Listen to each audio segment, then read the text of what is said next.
Tracker news alert detected. Loading, please wait. Tracker subscription ID verified, playing official Bounty Hunter Guild news. Welcome back, hunters.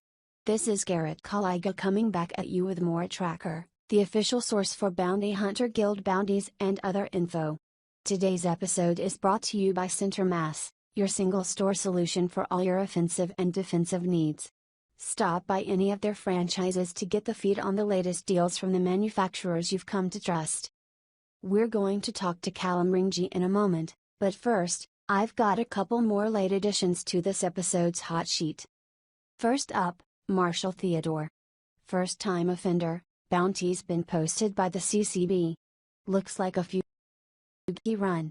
Apparently the kid took out a loan and is trying to skip on paying any of it back. Probably low threat, but be careful, kid's probably scared and twitchy. Theodore's last known reg tag flags were in Magnus, Nixus, then nothing. Next. This seems like it's a misprint, but my producer is swearing that it's not. A renewed bounty has been issued for members of the Orion network. Last I heard, they all got vended both personally and professionally by the Marines, but I guess not. Bounty was filed in Elim, so I guess their resurrection moved them to a new part of space as well. That's all for now. Remember to consult your local guild or law enforcement office for a complete list of available bounties and double-check any bounty before confronting a fugitive, as bounties may have been cleared. All cases must be performed by licensed guild members in good standing. Alright. I'd like to introduce our guest for the show. He began serving in the Lago local militia at 17. After 3 years of dedicated service, he was hired onto the local police force where he served with distinction for another 10 before moving up to the advocacy where he's been ever since. Let me introduce Callum Ringy. Callum Ringy, hi, Garrett. That was quite an introduction. Quite a career. So what is your focus at the advocacy? Callum Ringy, I was a field agent for most of my career. About 7 years ago, I got tapped on a bad raid on Prime, so I transferred behind a desk. Now I'm focusing on system security. Is that like border security? Callum Ringy, no. Well, kind of. It's mostly theoretical work analyzing criminal stats and looking at better ways to maintain order in heavily trafficked areas. And this is the Armistice Initiative? Callum Ringy, yes.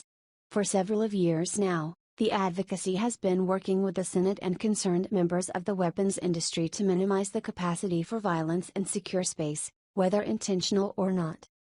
How so? Callum Ringy, well, it's an understood fact that most ships feature a weapons payload of some kind. While the UEE isn't against the ownership of these weapons, it does present an interesting conundrum in areas where you are trying to maintain safety. If everybody can fire their weapons at any time, does that make it more secure or more precarious? The Armistice Initiative is experimenting with a new system that would automatically enable weapon safeties on ships as they enter a secure system. The theory being that it would deter escalations to violence while also protecting against accidental discharge. With all due respect, what you're suggesting sounds nice in theory, but I feel like it's not as simple as you'd like to think. Callum Ringy, that's why I'm here, Garrett. We want to reach out to various professionals to hear their insight on the potential shortcomings. Then get comfy. First of all, I don't like the idea of somebody taking away control of my weapons. What if I discovered a client hiding out in system? Am I just supposed to subdue him with my personality? Callum Ringy, you would never lose control. That's an important thing to remember. It's just a safety.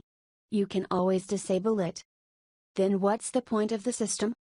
Callum Ringy, well, if you disabled it, the system would simply notify nearby ships that your weapons were armed. So they would arm theirs just in case I tried to shoot. Callum Ringy, probably, yes, but if you don't open fire, you don't have anything to worry about. I guess I'm just a little fuzzy on what this will actually prevent. Callum Ringy, we're hoping that it makes it easier to identify those with hostile intent as well as prevent accidental discharge of weapons. It's a defense that we're hearing with surprising regularity in our courts at the moment. Sorry, Callum. I'm still not buying, but we'll get back into it after some brief messages from our sponsors. So stick around if you can. If you can't, you take care and watch your back.